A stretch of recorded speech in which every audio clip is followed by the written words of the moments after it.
Don't let them take no more of our freedoms from us every day. They want to come into our homes and take our guns and faith away. Oh, they're insane. Oh, they keep pushing their lies on us every way. If you come for my family, then there's gonna be hell to pay. These colors don't run, and neither do I. We come from a long line of fighting this fight. This flag's gonna fly when it's all said and done. These colors don't run. No, these colors don't run. These colors don't run. Ticking time bomb, stop, drop, roll. Finger on the button, who's got control? Weaponize the news every time I scroll. Come from my guns, but I lock and load. Prime from my hands when I go cold. Pray to the Lord, but they want your soul. They gonna have problems if they come to my home. Till they get my message, I'ma say it slow. Scrolling through the news, anxiety, it starts to hit me. Bible by my pistol. Pistol by my whiskey, politicking just to trick me. If you want it, come and get me. But if you sliding through that door, it's a Sammy. Fight for the stripes, but the blood still dripping to the grave, all waving and the flag still whipping. They want my liberty, they won't strip it. They want my land, they won't get it. My grandfather's blue collar's dirty and frayed, cause he keeps rolling in his grave for what they did to this place. These colors don't run, and neither do I. We come from a long line of fighting this fight. This flag's gonna fly when it's all said and done. These colors don't run. No, these colors don't run. These colors don't run.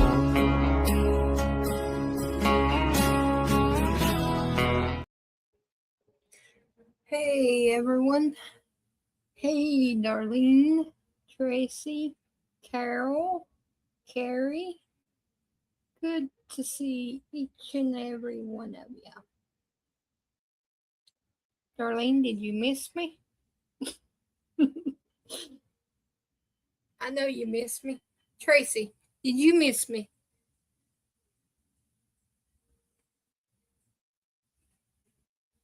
You missed the troublemaker?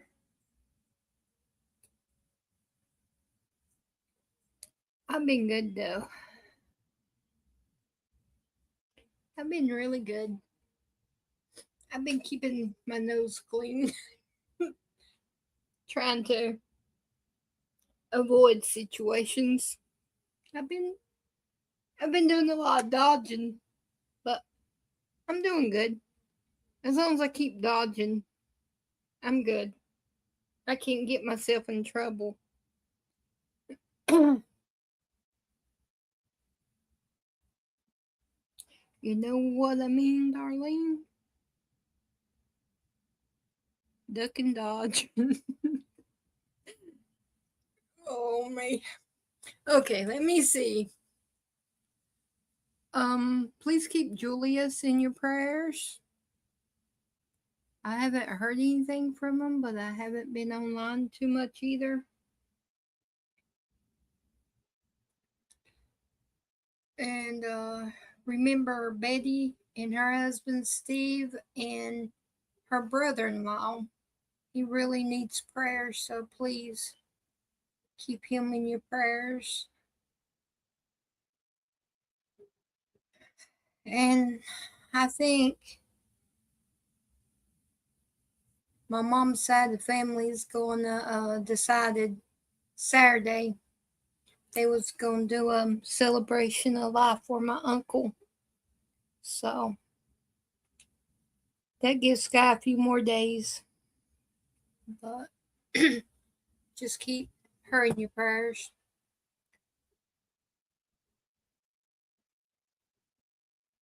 I keep telling her to do what's best for her. She thinks that if she doesn't go, then people will think bad of her, but it hurt. She's been through so much. She's torn between. And I told her just to pray and to listen to God, and He will give her the answer like He always has. So I told her that if she didn't feel like she was able to go, that she could stay with Danny or Joey, and I would go. So she's been through a lot, that little girl. But just keep her in your prayers. I'm good, like always. I can block things out, but she's little. She don't know how to block people's opinions out and things like that. She takes everything to heart. I mean, say what you want to about me. I don't care. It don't bother me. I'm hated by many and loved by few. That's all that matters. The ones that loves me, loves me. The one that hates me, well, they'll get over it. All right, let's get all of that. And remember Gator Girl still. She still needs your prayers. Hey, LaFour. Good to see ya. Hope you're doing well. We love you. And just remember our whole chat family. You never really know what they're going through. Sometimes they'll speak up and sometimes they won't. You just pray for them. God knows their needs. And especially if God puts somebody in your heart and in your mind, stop and pray. Now I'm getting off my soapbox. And let's see what we got here. Oh, big breaking news here. I'm happy, but I'm not happy. But at least it happened to a media on YouTube instead of them sending me emails and taking my stuff down. Looky here. Look at what I seen when I was trying to find some news today. Fox News got yanked. They got yanked. From the picture, they was showing Minnesota, which probably something was said or done. But they got yanked. So at least it's not all of us all the time that's getting yanked. I was like, yes, finally. I have proof that it's not, it got there for a while. It felt like it was just only us. But they got yanked. Praise the Lord. I seen that and then I smiled. I was like, huh. Hey, Bitback, good to see you. I love you. And then let me see. We just got a little bit of news because it's mainly the same thing, and I really don't like giving the left much time and credit for their protests, and I'm about sick and tired of them. They just need to go ahead and lock all of them up. If they get in ICE's way or any officer's way, they just need to be locked up and sent away, in my eyes. And I think when we show it, then it gives them credit, like they're doing something. That's what they want. They want attention, in my own opinion. I mean, I do have a few clips here about it, but I'm not going to go on and on and on about it. Just what JD said about it, and Carl Hibbs, and I believe that's the only two, and then Amber. what she says about the situation. So it's not many, but after that, I'll be done with it because I don't want to give them fools any credit. Okay, on the first one here, let's see. We'll go with JD. It's real short. It's 1 minute and 52 seconds long. Of them talking about the salami people. I call them salami. That's my personal name for them, salami, because I can't stand salami. And I think it stinks and it's nasty. So I call them the salami people. So here we go. Here's JD talking about the salami people. The Democrats have a little bit of a Somali problem. They've let it America go. has a bit of a Somali problem. Especially the Democrats in Minnesota. Why'd they just let it happen right under their nose? Well, a couple of things, Jesse. First of all, if you look at the amount of fraud in the welfare system, according to the statistics I've seen, 85% of Somalians who are in the United States, legal and illegal, are collecting some form of welfare benefit. So that's not to disparage the other 15%, but when you're at 85% of a population that is collecting welfare, that suggests that we have really done something wrong with regards to vetting, and that's the fundamental issue. Even if there's no fraud, 85% collecting welfare is way too many damn people collecting welfare, getting rich off the American taxpayer while a lot of Americans struggle. That's unacceptable. What's going on in Minneapolis, I think, is actually representative of a broader fraud scheme that we're going to see all over the country. We're going to see it in California. We're going to see it in other places too, where people get rich from the American taxpayer. The Somalian fraud, for example, daycare fraud. You've got Americans, we've got programs set up to make it easier for Americans to get their kids in daycare so they can have proper child care. You take that money and you siphon it off to Somalian fraudsters, that's a double theft. Number one, that means a lot of American families can't afford their child care. Number two, that means a lot of American taxpayers are being fleeced. It's totally unacceptable. I believe, Jesse, we're going to have some very big announcements on this stuff in the next couple of days. I don't want to get ahead of the president on anything, but we believe that there is a nationwide fraud ring that's rooted in rooted in illegal aliens and others taking advantage of the American welfare system. We're going to get to the root of it, and anybody who's involved is going to get prosecuted. Stop talking and do something. JD, if you love me, you will. See if that works with him. Probably not, because he can't even hear me. I'm just talking to myself. Okay, let me see. And then we got Carl here. I love this dude. He's he's wide open. He don't mix words. He says what needs to be said. He don't care how it comes across. He just says it. I like people like that. I don't like people sugarcoating the facts, because sometimes, like hardheads like me, needs to hear the facts straight up.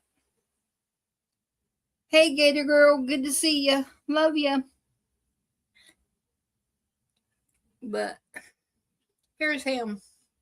And I agree with him 100%. You dox me, that's fine. But if you dox and somebody comes and tries to harm my children or my family, you cross that line. And that's what he's talking about here. In what world do you think doxing ICE agents would be even a remotely good idea? Do you realize what you're doing? I mean, let's just think this through logically here. Here you go. Some 5-foot-tall internet troll is going to dox people like ICE agents, people like me. I mean, like, how's that going to play out? You see, you think you're tough because you're with some mob on the street against some agents throwing snowballs at them or whatever else. But you've doxed people. Now you're advocating for people to come to my home with my family and my kids there. Let me tell you, as someone who's dealt very violently with a home invasion personally, I fought harder in that brief encounter than I ever did in Iraq. For these agents or anyone who might have to deal with people coming into their homes, there's no rules. This won't be tear gas being fired at them. These are going to be real bullets coming fast. Because when you're defending your family, you don't care about rules. You don't care about laws and what might happen if. You only caring about killing what's coming through your door. Anyone who's ever seen combat knows this and can relate. When you are trained for this too, it has a unique way of kicking in these circumstances. And you're in your own home. You're on your own turf with your children's lives at stake. So I am pleading with these people not to go to these agents' homes for their own safety, for liberals' sake, not for the agents' sake. Because if it was me, again, speaking from experience here, you think the mob's going to protect you? Ask the 4 kids who got free trips to the ER who broke into my house. A trained agent or officer or military guy, we're going to drop like 15 of you people before you even figure out what's going on. And I bet you're going to rethink showing up at an officer's house after you have a hole in your chest. You think these people, and honestly, people like me who are also a target, you think we're aggressive now? You think we're the... Wait till you threaten our families. You have no idea how hard we'll fight. There's no mercy or standard or remote version of humanity you will experience if you show up at my house and threaten my children. I'm not saying this to, start a fight. I'm pleading with you, libs. Stop it. Because that's the line. You keep up this rhetoric, there's going to be carnage, and not on our side. Amen. Don't cross that line. They need to stop now. We with common sense knows what they're trying to do. They're trying to push us, keep pushing us, make us look like the bad people. But once they cross that line and come in your doorway, all bets is off, y'all Democrats. So y'all better think about it very hard. Very, very, very hard. Because I doubt you could probably even get to my house because you'd have to pass my dad, my uncle, my aunt, a few more family members on the way to my house. And if you so luckily get through that, then you'll have to answer to me. And I wouldn't want to do it, but when it comes to Sky, I will do anything. I would jump in front of one for her. So, just don't even try. Just go on, lick your wounds and go on. Go to the country you want to be that you love so much. And then we got...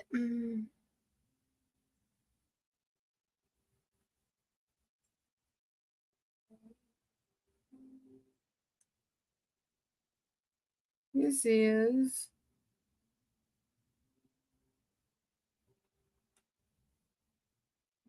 I think I already showed that one. I showed JD. Yeah, I did. I think I already showed him. So, here's I want y'all to tell me if y'all notice anything on this one. There is Carol. I know Minnesota's getting sort of frisky. And I don't believe I've heard about Portland starting up again. I believe I've only heard about Minnesota. Like I said, they're all...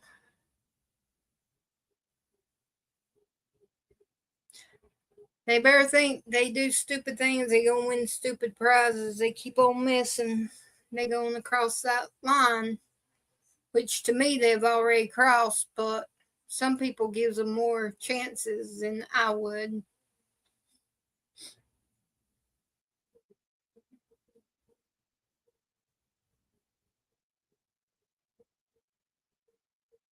Oh, here we go. The winter of love. It was the summer of love. Now we're going into the winter of love. joy. Joy, joy, joy. Let's see if y'all could tell something different about this one. I did this on purpose, even though y'all see. But it strikes me that we are undergoing an epidemic of political vigilantism right now.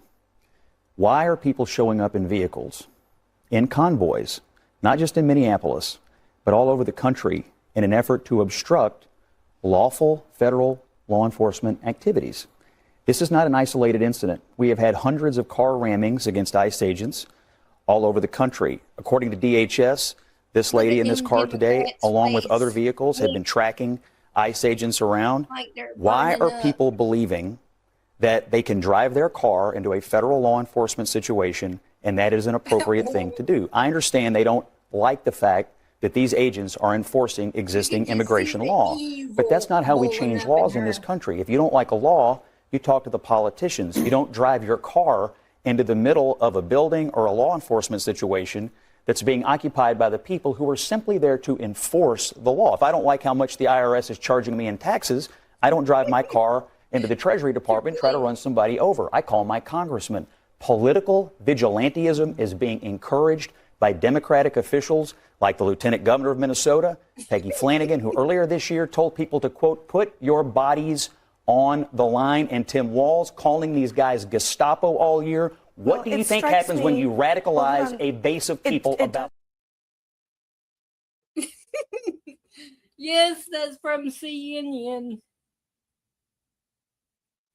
But I just laughed.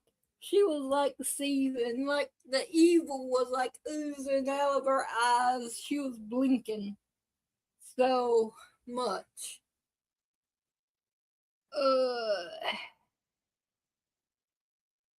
4 minutes, pass it back. Sorry, Bitbot. Just seen it. But that lady, she it was rough. It's taking all she had not to jump across that table to get him for speaking the truth.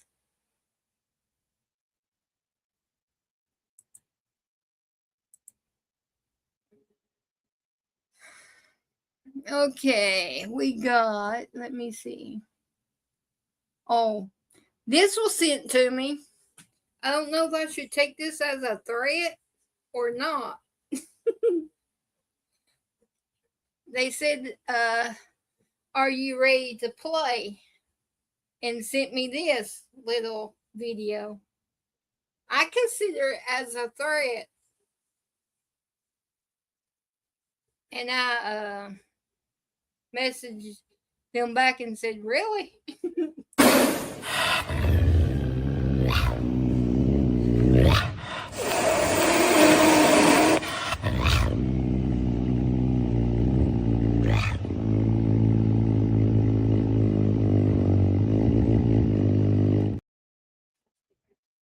Oh, heck no.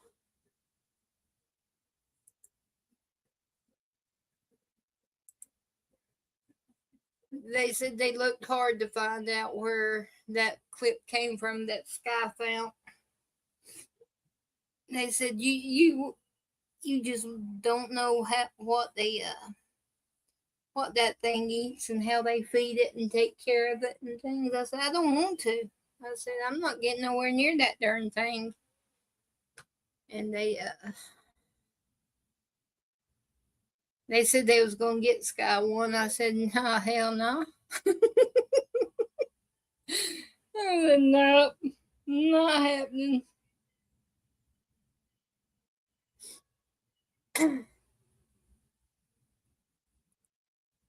I really believe Sky would be scared of it.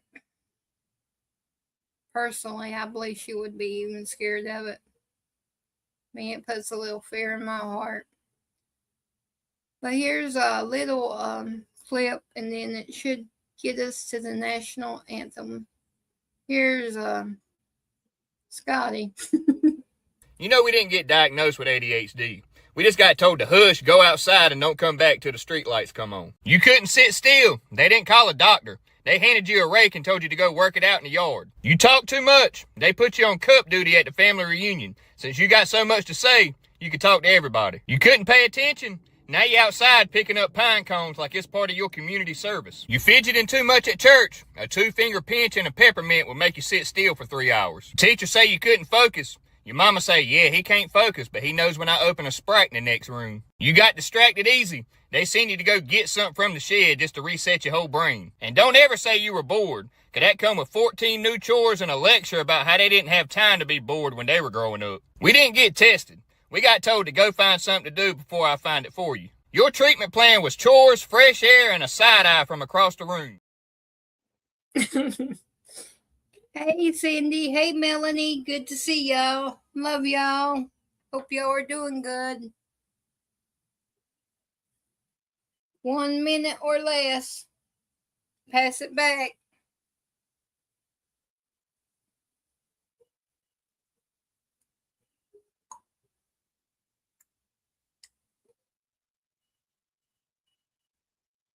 Three, 2, 1.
Thank you very much, each and every one of you.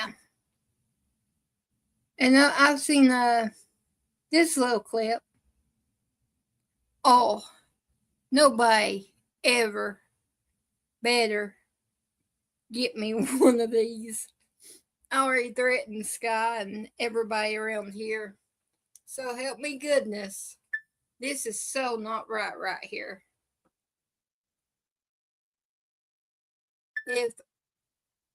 If I was her and my husband done this to me, he may be sleeping on the couch for quite a while.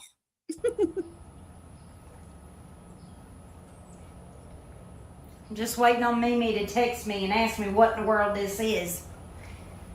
So my husband texted me and said that there was a surprise for me on the kitchen table, and I thought, oh my Lord, he's done got me a diamond. It's close to the holidays. It in fact was not a diamond. It was this handbag. This is a purse, honey. It's a It's a purse. Oh, no. A zipper and everything. I done unzipped it. Get in there. I could tote you around. It's got a pocket right here. Oh no. I'm a good wife. I don't know what I've done to deserve this. But I'm getting him back. I'm getting him back. I'm getting him back. Should I take it to the grocery store? Should I can put all my groceries in here. I don't even need a buggy. I don't even need a buggy. I don't need, you know what? Oh, no.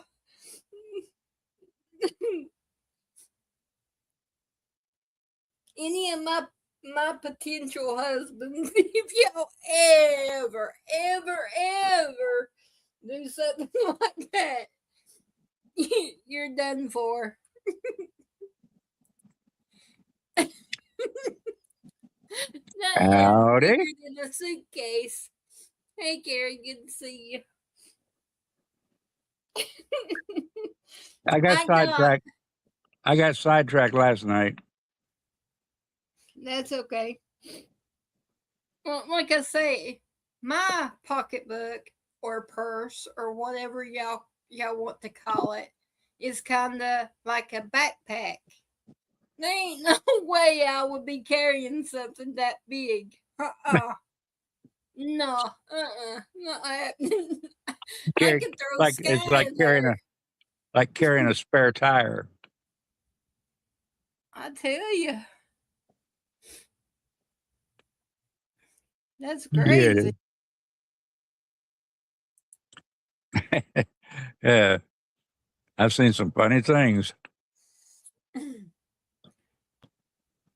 And then I seen this one. This one made me think this would work. This would keep people from walking up to me when I'm in the store to try to talk to me. I seen this one. This one's kind of funny. It's only like 14 seconds. It's real short. The next time that a stranger tries to talk to me while I'm alone, I'm going to look at them like I'm shocked, and I'm going to whisper, "You can see me."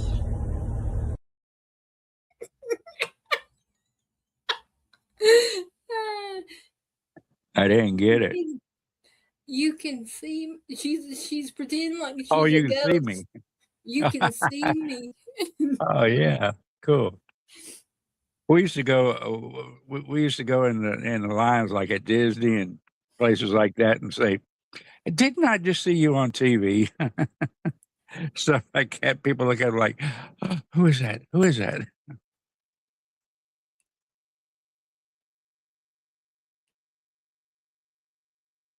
But I thought them too. When I seen that pocketbook, I about fell out of my chair. I was like, "What?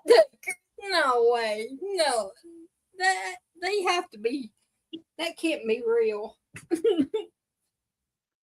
But I have seen ladies with pocketbooks that big, and I'm like, Lord, how can you find anything in it?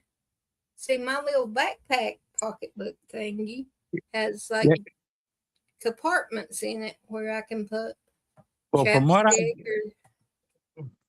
from what I gather, what a lady wants in a purse is always in the very bottom, out of the way. Am I right or wrong? Oh, you're wrong in my case. Oh, okay.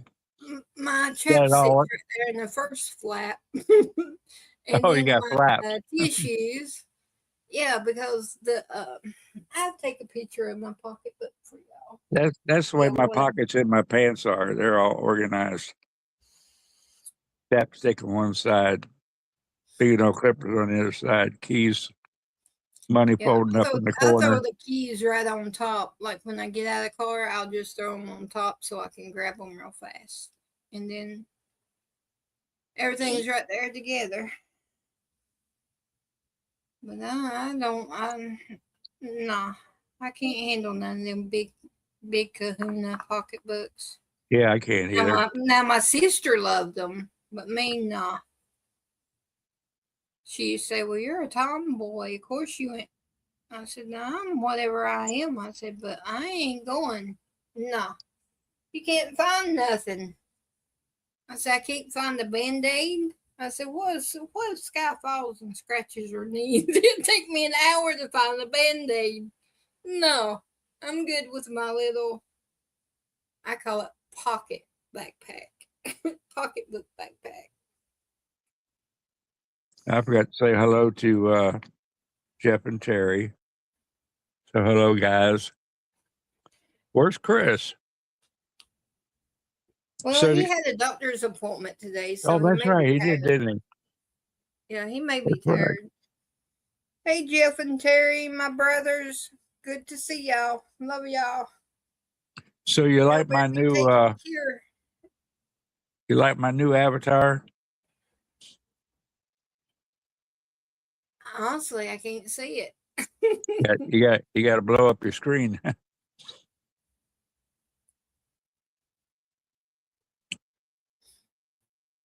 That's nice.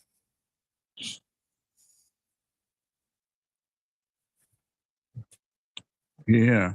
I had to do something to make me look better.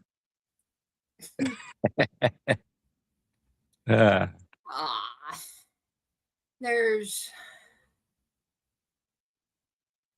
like I tell Danny, Danny says, well, you don't have to worry about it, Tina. I said, Danny, I said, looks isn't all that matters. I said, it's what's inside that matters. He says, well, Tina, you don't have to worry about it. I said, Danny, just hush and just listen to me, okay? I'm trying to give you some advice here.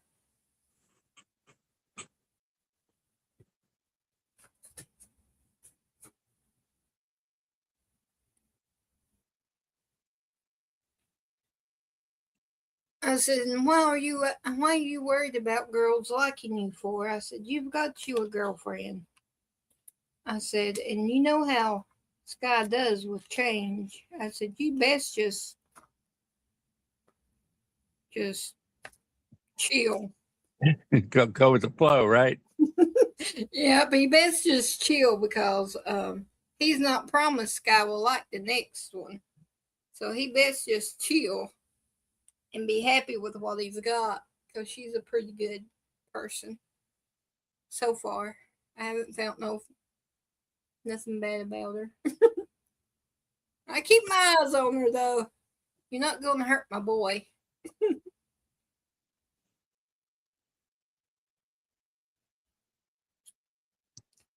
Okay, Gator Girl. Love you. And then I've got Amber here talking about this. Unclutch those pearls because you are not the victims and you are definitely not innocent in this. For months, y'all have been out here objectifying, brutalizing, and degrading these ICE agents. You've been calling them Nazis. You've been calling them animals. You've been calling them murderers. Y'all are the ones that have been out here saying that these people need to lose their lives, that violence against them is justified. You didn't discourage it. You didn't try to walk it back.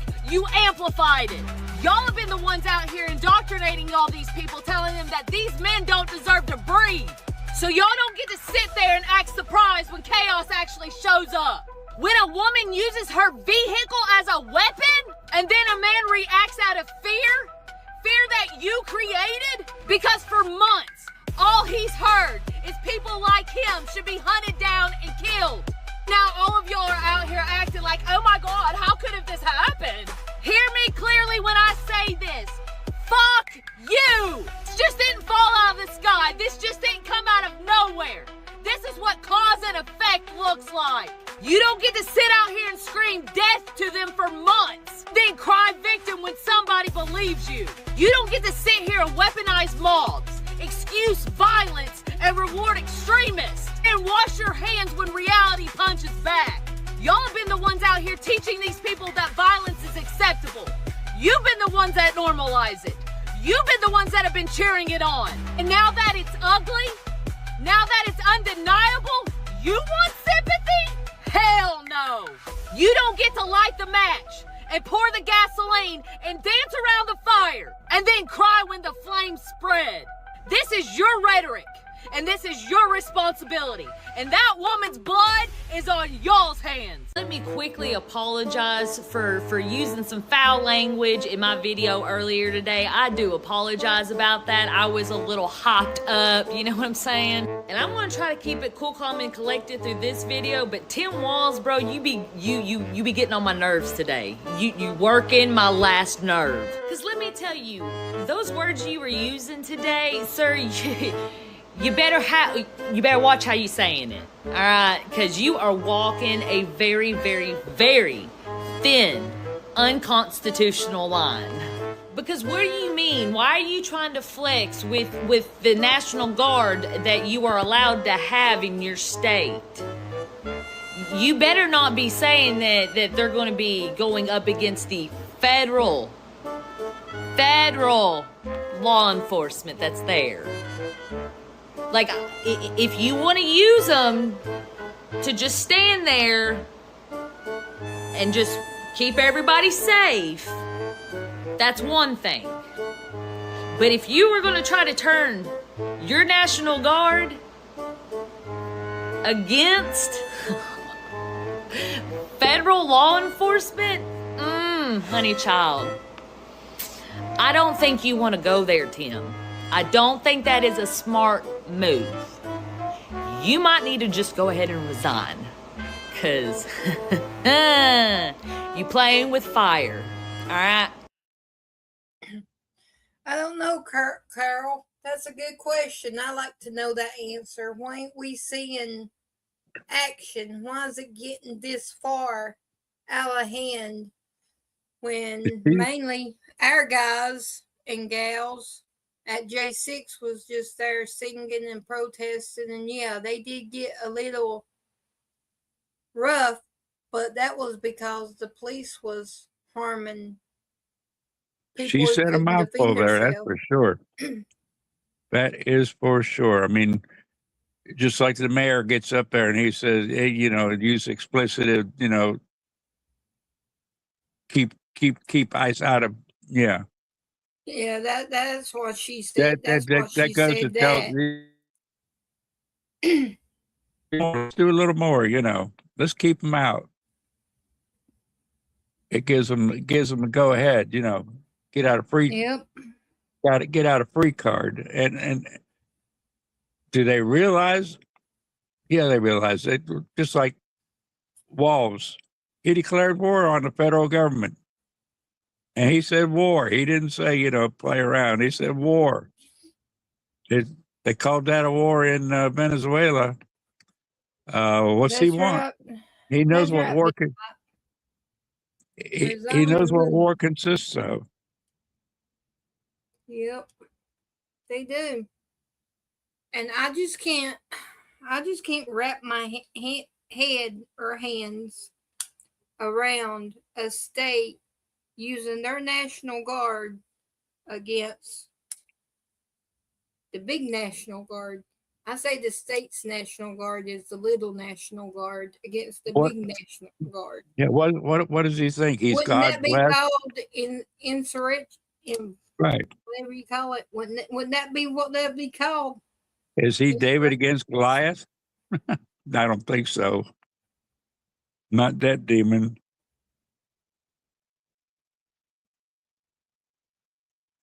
But what gets me, they're doing how hard do you have to hit somebody before it's attempted murder? Shoot, the J6ers just threw a dang water bottle. Yeah, a little water bottle, yeah. And here they are using cars and or touch them with the sign, but we touch bricks and all this other stuff throwing at them, slashing their tires, jumping in front of their cars, trying to stop them, and all this and nothing, absolutely nothing. And the snowballs they were throwing, they had stuff in them, They showed one with a battery inside the snowball. Oh, okay, Bit Bob.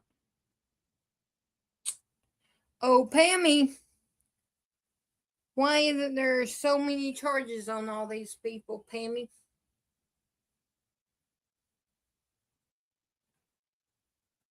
They just need to back up a truck there and load them all up and go put them in a cage somewhere for 24 hours, at least. Yep. I say send them to the give them time to think about it. Protesting for if they hold up Mexico flag, send them to Mexico. If they're holding up a Palestine flag, send them to Palestine. If they're holding up Venezuela, send them wherever they're holding up their flag, they go, because that don't show that they're right. true American. Put them on a plate and ship them out. Hey, Derek. And if they burn our flag, they need to go into the gulag. Instead, yeah, I guess they thought I guess they thought burning an upside down flag, excuse me, was acceptable. Burning no kind of American flag No, is acceptable. Hey, D, good to see you. Praying for you and Goldie and your dad.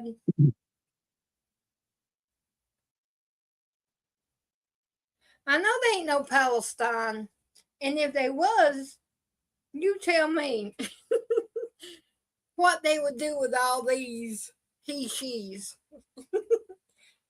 Do they think that they're going to, with open arms, take them in and they'll throw them whatever buildings left's available, they'll throw them off of it. Yep. If there's Go any to the buildings left. rooftop. Say, hey, Yeah. let's go look at the stars and Let's take see if them you up can to fly. the rooftop. Let's see if you can fly, Fairy. There you go, Bitbot. There's places we can send all these people that hates America and hates our laws and everything. Well, just if you hate it so bad, just shoot. Yeah, We'll set up a GoFundMe and buy tickets for y'all. One way. The Persian Iranians are fighting back. They're fighting back. Let's hope we don't let them down, Oh, I'm sorry, D. I'll be praying for him. In ER, they haven't put him in intensive care or something to keep him in ER. That's pathetic. Well, sometimes they don't have no rooms. Like when I was sick, they didn't have no room for me, so they put. Y'all gonna think this funny, but it's funny now. But then it wasn't. No, they put me in a closet, like a broom closet. They did too. Well, that's better. That's better in the hall in front of everybody. Oh heck no! Give me the papers and I sign myself out. But then. Yeah, I was really admitted next time. I guess I should have stayed, but that's terrible. Sit in no closet. What's going on? Why is everybody having the same issues? It's either blood pressure or lungs. The air that we breathe when we're outside. Yeah.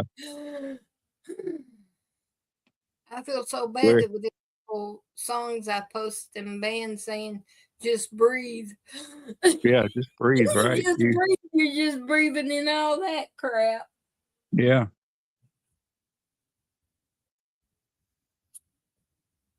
We'll all look like World War II London, all wearing big old long gas masks like monsters. I wish they would just stop. They just stop. From messing with our weather to the protesters doing what they do. Just stop. Yeah. Where did we go wrong? When we went into the twilight. Wrong by giving them an inch. Yeah, like that old saying, you give them an inch, they take a mile. Take a mile, yeah. That's where we went wrong. We walked headlong into the twilight zone. Yep, we went somewhere. We went off the deep end. I mean, you watch these dumb imbecile kids trying to push a pickup truck backwards, I mean, what happened? They lose their brain to get run over one time before or something. Got to keep doing it or what? I don't know. Oh, Dee, I'm so sorry. My uncle was just on one of those. Oh, that's.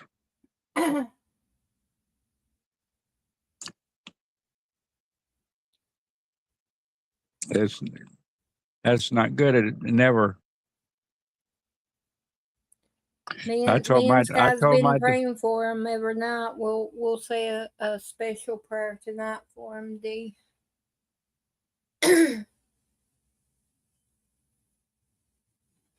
Sky does like Gator Girl does, has a list that she has beside her bed. And at night we pray for everybody. That's good. That's good. Yeah. And make sure that we say at the end of it for anyone that needs prayer that doesn't speak, for unspoken prayers. God knows each and every one of them. Yeah. Tell him, we forget somebody's name. Put it in there, pray for the ones I miss. Yeah, but we know the person who does know, and that's God. He knows who needs prayer. Uh-huh. We might forget to say a name, like Teacup with her eyes. It should be coming up, hopefully, her surgery, so she can see. I miss her. And then there's Betty's husband's brother. They're real close. He needs prayer. There's just so many. And Julius. Yeah, he texted me and told me he was feeling okay, doing okay, and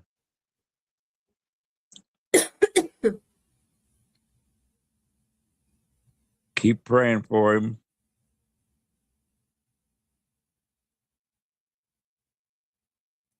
Oh, Dee, I'm sorry. That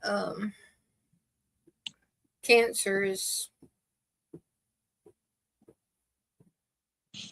I despise that word.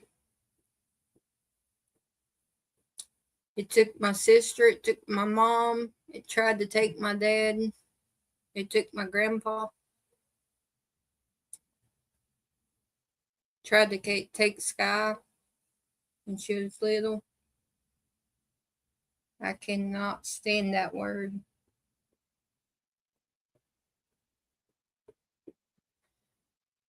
Okay. Carrie, you wasn't here last night, but we've been doing sort of like America 250 celebration little series to help Sky with her social studies. Uh-huh. So there's 12 little parts of the series, and they're about 12 minutes.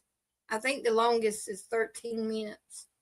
And we decided that we would play one of them each night to try to help her, because next month is when she starts in on history. So we want to give her the good kind of history that maybe they're not going to teach her in homeschool, but they've been pretty good. But you know how things change. So we thought that we would play these little series. Now let me find it and share the screen for tonight's little episode. Let's see.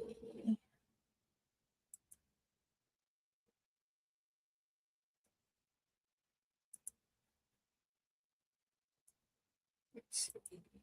Share. That's when to catch it, Derek. When it's small, it's best. I wouldn't tell nobody nothing. I would just do it.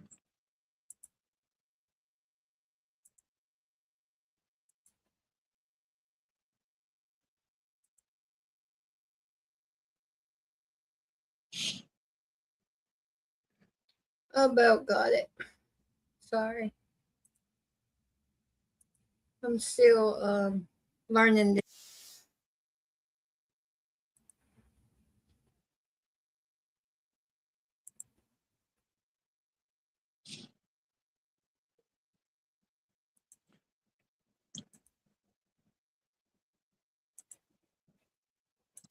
Yeah, I did a bit of studying on how to do that stuff today.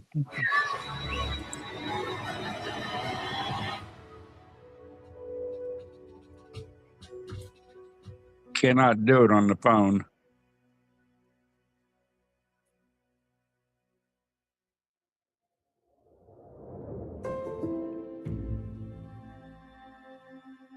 Hello, my name is Wilfred McClay, and I teach history at Hillsdale College. My assignment today is to relate the story of how the American Revolution began with the dramatic clashes between British regular troops and American militiamen in the New England towns of Lexington and Concord on April 19th, 1775, 250 years ago today. The fuse of war was lit at last when orders from Britain reached the royal governor of Massachusetts, General Thomas Gage, instructing him to move aggressively to stop the growing rebellion. After careful deliberation, Gage decided he would march 700 red-coated British troops to Concord, a town about 20 miles west of Boston, where they would seize a militia supply depot that had been established by the Patriot forces. The fact that such a depot had already been created is an indication of the extent to which the Patriot side of this conflict had organized and was preparing for conflict. They were not an unorganized rabble. Far from it. They knew that Gage was contemplating some sort of move, although they didn't know where or when exactly it would come until the operation was underway. And they knew it was important to wait and make sure that the British fired the first shots so that the Patriots would be able to claim the high moral ground. Samuel Adams put it this way back in March of 1775. Put your enemy in the wrong and keep him so. This is a wise maxim in politics as well as in war, as indeed it was. The success of Gage's operations depended on secrecy, surprise, and sound intelligence. So thus the words of historian David Hackett Fisher. Gage would have to strike at the heart of the rebel movement and cripple it with quick, clean blows, preferably with as little bloodshed as possible. Okay, Scott. But it didn't quite work out that way. It was a disaster instead for the British. In many ways, the outcome of Lexington and Concord provided the Patriots with a great public relations victory, putting the enemy firmly in the wrong and keeping him there. Along the road to Concord was the town of Lexington, which was not an objective of Gage's troops. And yet, when the British arrived there at dawn, they encountered a group of 70 or so Minutemen gathered in the mist on the town common. The men were there because they'd been warned by means of the famous midnight ride of Paul Revere, who was one of maybe as many as 60 messengers whom he'd helped organize, tasked to inform the scattered militias in the area that the British regulars were coming from Boston, had crossed the Charles River at Cambridge, and were now heading west to Concord. They came to Lexington upon an awkward confrontation. After some taunting shouts and argument coming from both sides, the Patriot militiamen appeared to be beginning to withdraw, and then a shot was fired. No one knows by whom, which led to the British opening fire on the assembled Patriots, killing 8 of them. It was more of a skirmish than a full-throated battle, but blood was shed on both sides and deaths on the Patriot side. News spread quickly throughout the countryside of what was already being called the massacre at Lexington. Then the British went on to Concord, where they encountered half-empty storehouses, as the Patriots' excellent advance intelligence had indicated a move against Concord was coming, and they cleared out most of their arms and armaments and ammunition and burned the rest. The regulars encountered stiff resistance from the gathered militia troops as they poured in from the countryside and fought bravely and shrewdly against the rather mechanical British. The British lost 14 men in a fight at the Concord North Bridge, which the terrified regulars turned tail and ran for their lives, breaking discipline, disobeying their officers, and abandoning the wounded. A disgraceful display. The British began to retreat to Boston and would face deadly fire all along the route. Bloody sniper fire. They were outnumbered, outmaneuvered at every turn. In the end, they limped back to Boston, having lost 3 times as many men as the Americans. And so the war had begun.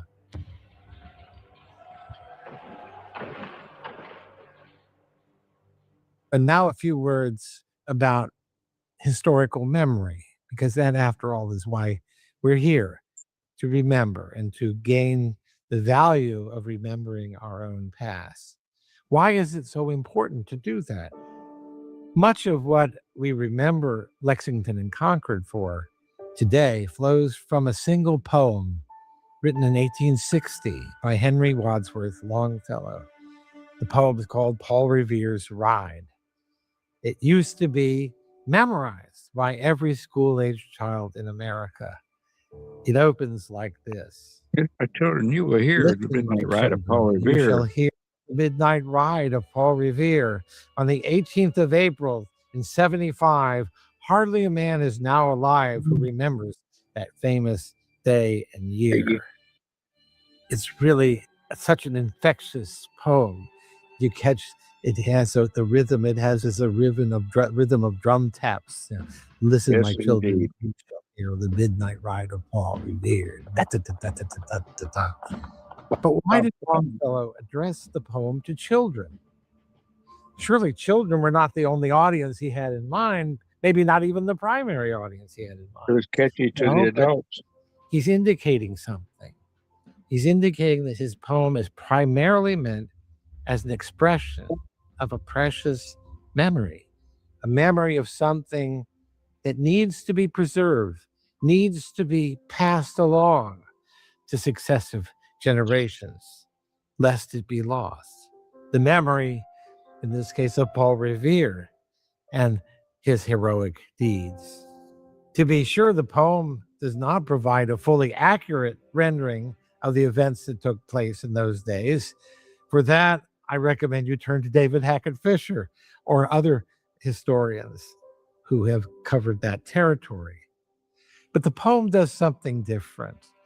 It conveys the essential spiritual meaning of the events, the legacy they had left with us, a meaning that we can and should and must make our own. And it conveyed that meaning at a crucial moment in American history. The poem was composed in 1860, on the cusp of our greatest national crisis and trial, the American Civil War.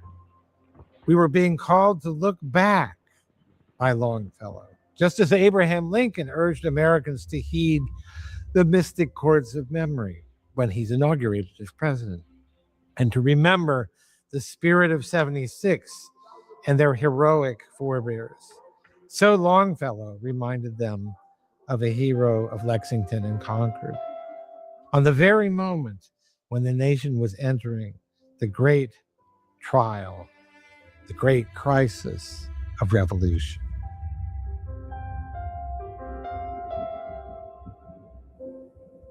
The poem concludes, too, with a haunting prediction that speaks to our moment as well. And let me close with that. For born on the night wind of the past, through all our history to the last, in the hour of darkness and peril and need, the people will waken and listen to hear the hurrying hoofbeats of that steed and the midnight message of Paul Revere. If Longfellow is right, the deeds of Lexington and Concord exemplified enduring qualities of the character of the American people that will continue to manifest themselves if we have the willingness to call on those memories, the capacity to respond to darkness with light, to peril with energy and determination, buoyed by the knowledge that others have done these things before us, and in a sense, for us. What was done before can be done again. Thank you.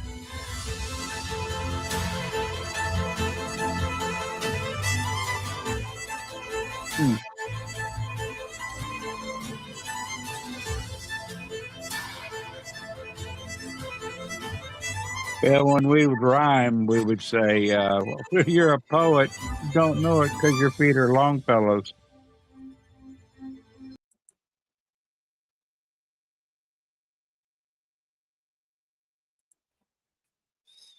Why?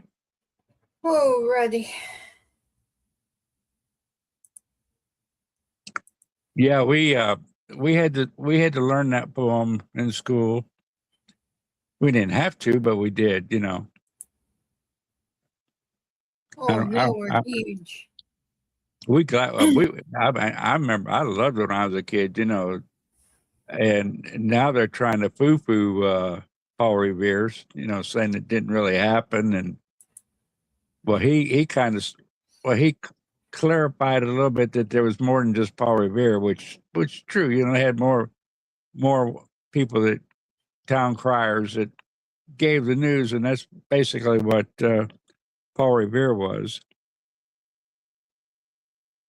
Yeah, I like the ending of it where he talked about that we pretty much have to remember what they fought and how they brought our freedom to us, and we're going to have to hold on to the memories and remember they did it. We can do it too, in other words. We can do it too.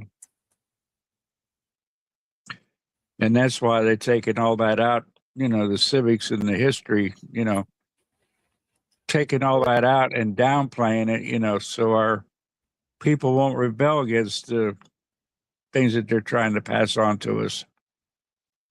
You're welcome. We're helping the sky out because I don't know exactly what their next month is going to entail. And see, I need to brush up on my history because, like I said, I was in one door and out the other. I didn't stay too long, so I don't want her to know her mama is a complete failure. I got to brush up a little bit.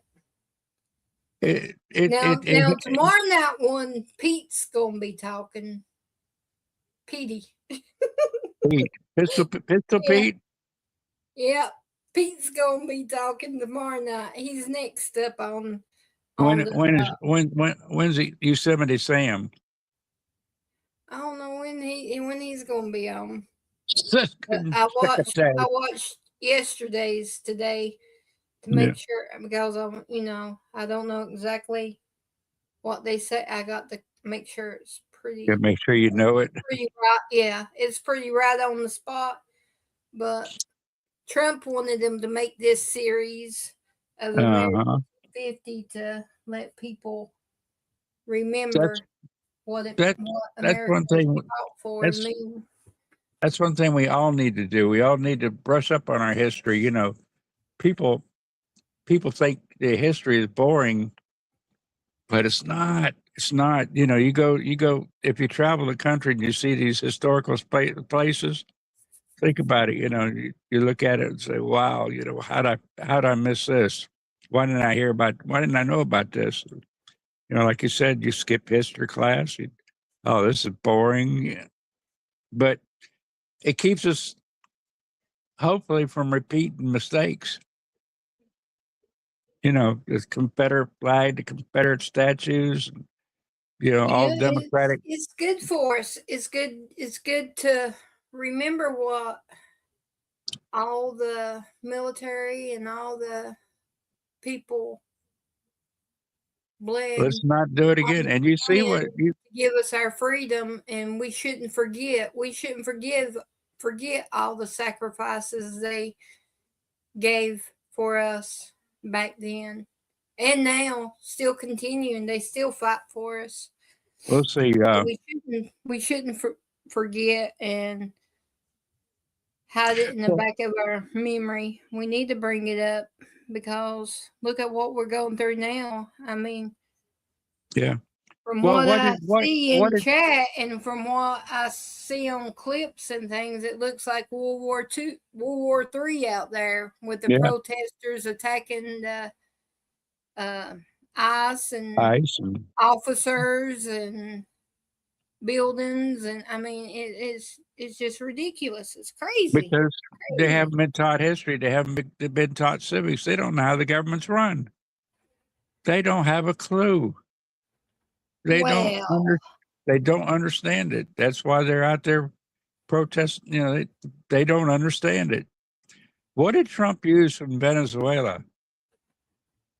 He used the money. look in chat. We got the mayor. We got the mayor. Yeah, Chris is here. We got Yeah, Big Bite's he used mayor in chat. he used the Monroe Doctrine, and who was James Monroe? You know what president was he? Which number? That's where I messed up. I don't remember the presidents in order, I don't know. but I think he's Like either I three said, or four. I think he was right after Jefferson, but I could be wrong. You know, but the Monroe Doctrine's been in place all this time. We've never used it until now. We kind of did in the Falklands, but it wasn't our battle. It was England's. But we're supposed to hand off unless they go against another South American country, and then we're supposed to step in and help.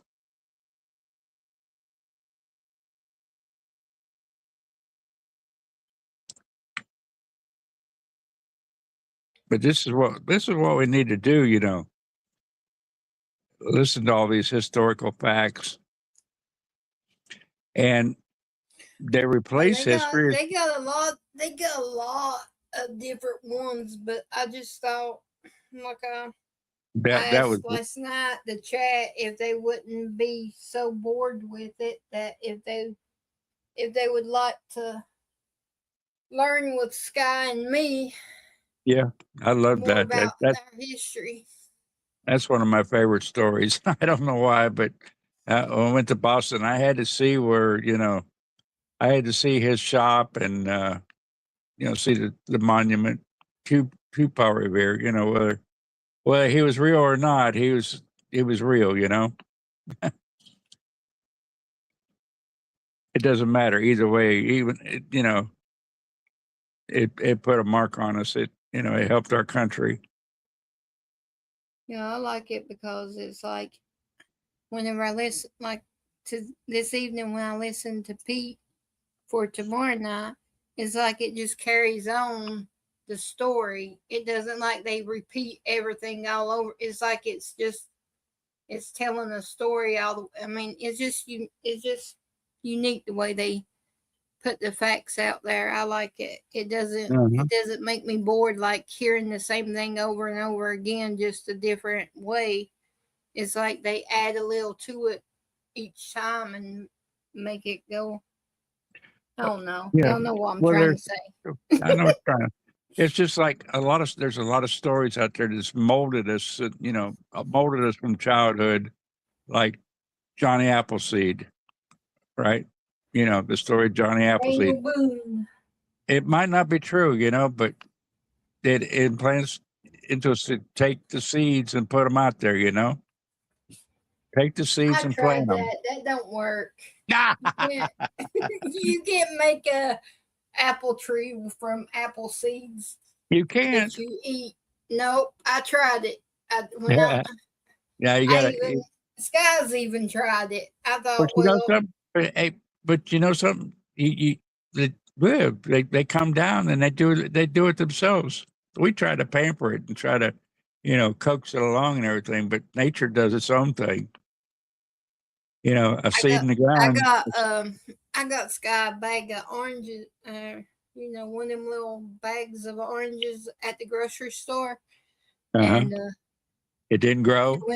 She went out there this evening, and the seeds out of the oranges she took out there and planted underneath the pear tree. She says, "Mom, we're gonna have pears and oranges now." Pears and oranges. Yeah. I was like, girl, you ain't right. I said, it's wintertime. I said, you ain't supposed to plant nothing in the winter. Mama, just listen to me. It's going to work. I said, yeah, okay. Okay, whatever. Fine.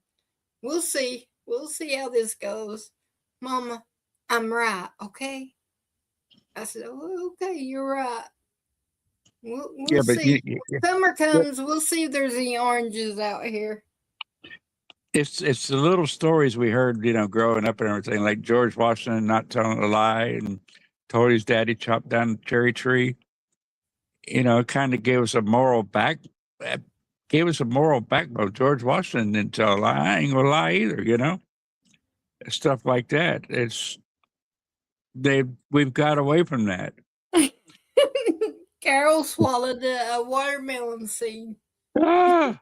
Oh, It's no. a wonder you didn't have one grow in your belly. Yeah. I was told that when I was growing up.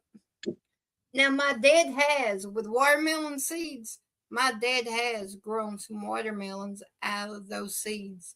But apples and oranges, nah, I've never seen anything come from them. But my dad, behind his house, he's got like a shaded area. And in the summertime, he'll like plant the watermelon seeds. And wait, I'm gonna take a picture of it this year. I'm gonna show y'all. He can grow. I mean, they're not as good. They're not as good as like on the Well, field.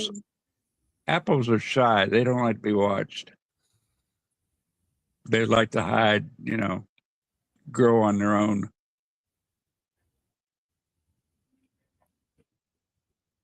They're weird. Yep, I was told if I swallowed a watermelon seed, I'd have a watermelon grow in my belly. Yeah, there's a lot of them. But Out there. Carol said she couldn't help herself. Yeah. It just went. It just slid down. It just accidentally. Yeah, Swan has to wait to, harvest it. Now, some watermelons that has them little tiny white seeds, I don't know what they're called, but they accidentally, I swallow them because they're so tiny. Now, the black seeds I can catch, pick out. Yeah, I know, Derek. Seeds, We grew a whole apple orchard in Ohio and sold the seeds. You got to dry them out. You got to dry them real good. It's a little process, but they dried naturally in the sun when they fall to the ground. And you did inside it inside when the apple rots, it starts the growing process inside the apple. So if there's a lot of different ways.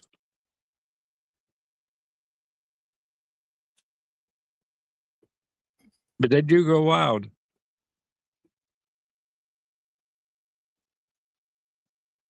We always had little seedlings. Sky was throwing such a fit because when she was little, she could never get an apple tree to grow. That my uncle got her, went to the tractor supply store. That's where we get our trees and bushes and things. He picked her out an apple tree and he planted it for her. And they're just now this year starting to bear flowers and fruit. Middle size. I mean, not real big and not them tiny ones like there was a couple years ago. They're getting more mature. Yeah, it takes a good while. I don't remember how long, but yeah. So she wasn't happy. She couldn't get one to grow from them seeds every year. And Uncle Jimmy said, I got you, girl. I got you, baby girl. So he went to Tractor Supply and just bought her a tree. That's like when the frost and the virus killed all the oranges here in Florida, or the majority of them. They didn't replant them because it just takes so long for them to go through their mature and to become a fruit-bearing plant. It takes forever. It takes several seasons for them to get to the point where it's, either fruit or juiceable.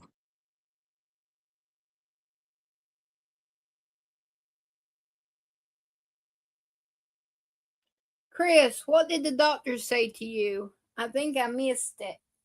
I got to keep my eyes on my baby brother, even if he is a pain in the rump. I missed it too.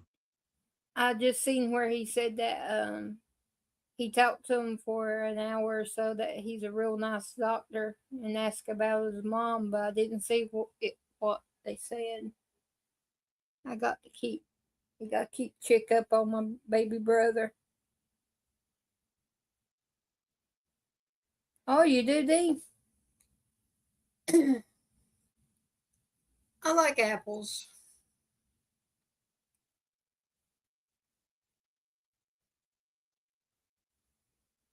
I like applesauce, apple pies, apple fritters.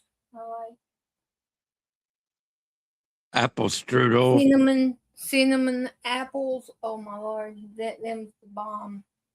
Apple strudels. Making me want some. Ding, ding, ding, ding, ding. Making me want some. Yeah.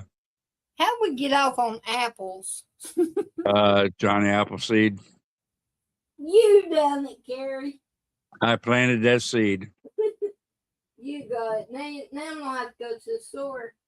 Yeah, we'll have to study up on Paul Bunyan and we'll have to study up on Paul Bunyan and Blue Babe too. Ay. But a lot of the old wives' tales, fairy tales, a lot of it's based on true stories. Yeah. That's Little Red Like Riding Tom Hood. Dooley. Hang down your head, Tom Dooley. Hang down your head. That happened up here at Wilkes County old courthouse. Yeah. Hang down your head, Tom Dooley. Poor boy, you're going to die. They still have the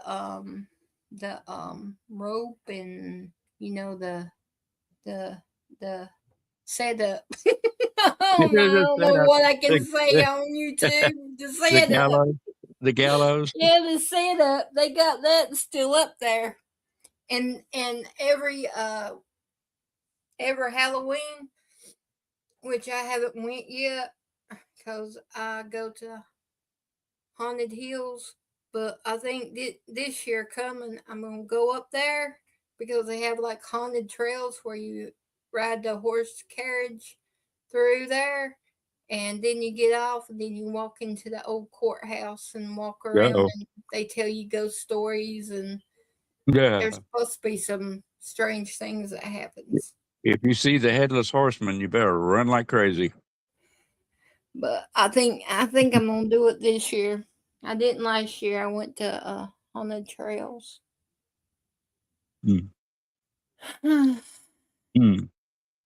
Yeah, I like that kind of stuff. Crazy. I don't know. I'm just not afraid. I'm like, hey, I got my heart right. I'm ready. God can take me anytime He wants to. So I'm not afraid of things like that. No. They bring it on. Some of my friends. I'm waiting for something to scare me. It ain't happened yet. Ain't happened. Well, I get scared every time I watch a news clip. It's that really. Yeah. But like ghosts and things, spirit. And no, stuff like I'm that. not worried about none of. I'm not worried about none of that. God's got me. I ain't worried about any of that crap. But the way the world's going, it worries me. It scares me because I don't want I see all this stuff. For sky. Pray that people keep their heads together. What little bit they got left. Yeah, I got a grapevine behind my house. I showed pictures last summer, D. I got a grapevine. They're pretty good too.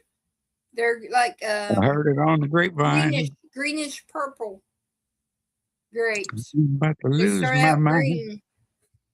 And then I got blueberry bushes. I got some of them. I got a pear tree.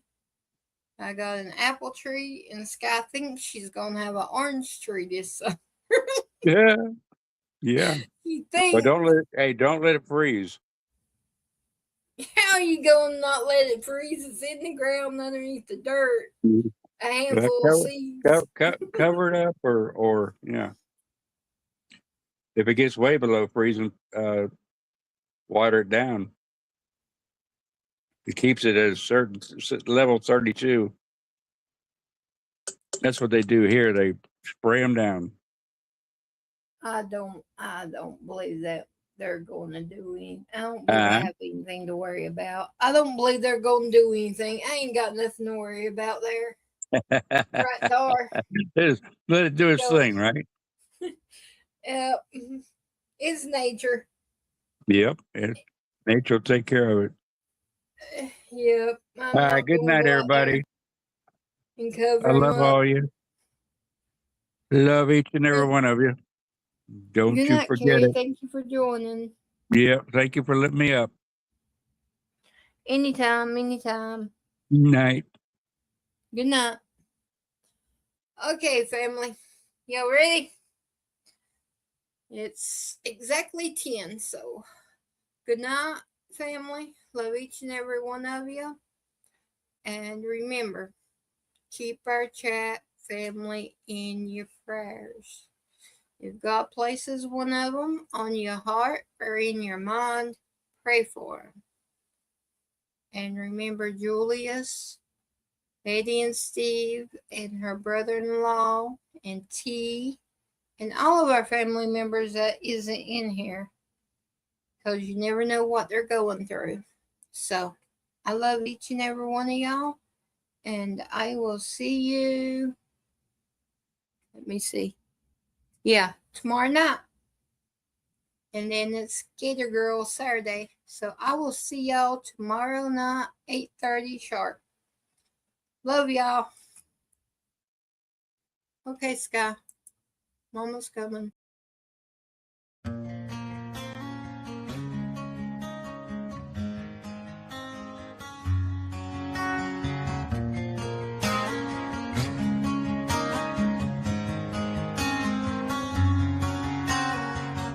Every step I take, every stride I make, I look around, sometimes I'm feeling alone. Think about this life I live, only so much time to give. I'm on the run into the unknown. The line I'm walking's a straight one, outside I say it ain't fun. I'm not here to impress anyone. Chasing dreams ain't always what it seems. We only get one life, sometimes it's hard to see. Making a difference might be my deliverance. When it comes to freedom, yeah, that's where I find it. The hard path in life can be a lonely one. Not too many walk this road I'm on.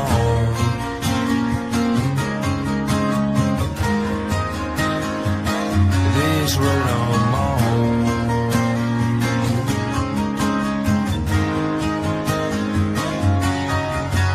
I head down since I left town. Sorry for the letdown.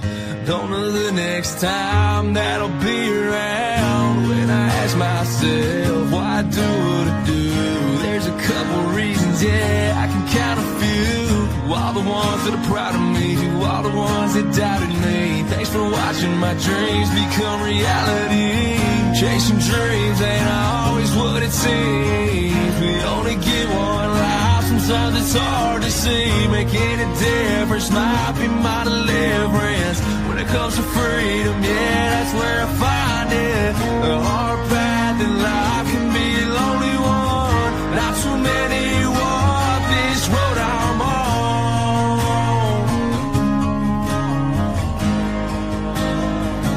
This road I'm on.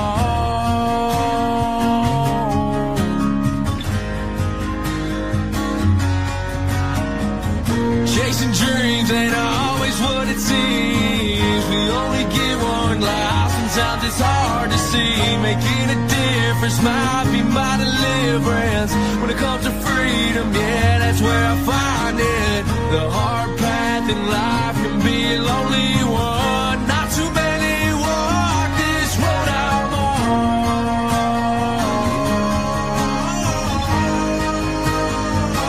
This road I'm on.